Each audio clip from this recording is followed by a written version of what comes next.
बहुत समय पहले की बात है। जंगल में हल्की ठंडक छा गई थी। इतनी ठंड नहीं थी कि शरीर कांप जाए।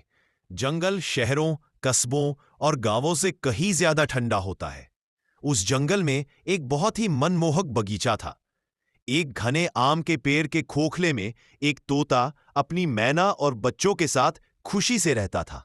एक शाम जब तोता अपने घोंसले में लौटा तो वह बुरी तरह कांप उठा। किसी निर्दयी ने उसका सब कुछ छीन लिया था। जिस पेड़ के खोखले में उसका घोंसला था उसे काट दिया गया था। उसकी मैना और बच्चे चले गए थे।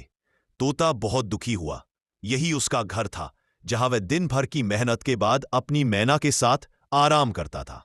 तोता टूटे दिल के साथ उस जगह इधर उधर उड़ने लगा जहां कभी उसका प्यारा सा घोंसला हुआ करता था। पेड़ का ठूंठ अब सुनसान खड़ा था और हवा में उड़ती धूल मानो उसके दुख का मजाक उड़ा रही थी। तोते की आंखों से आंसू छलक पड़े। मेरी मैना, मेरे बच्चे, वे कहाँ होंगे?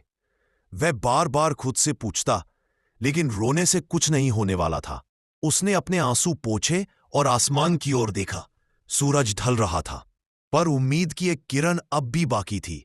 तोता समझ गया कि अगर वह हिम्मत नहीं करेगा तो कभी भी अपनी मैना और बच्चों को नहीं ढूंढ पाएगा।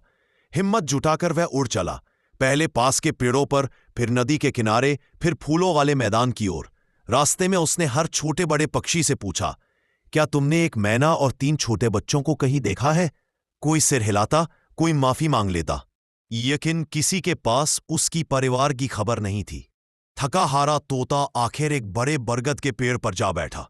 तभी नीचे से एक हल्की सी आवाज आई, अरे तुम कौन हो और इतने दुखी क्यों दिख रहे हो? तोते ने नीचे देखा। एक बुजुर्ग उल्लू बैठा था जिसकी आंखों में बहुत अनुभव और बुद्धिमत्ता झलक रही थी। तोते ने कांपती आवाज में अपने साथ हुई पूरी घटना बता दी।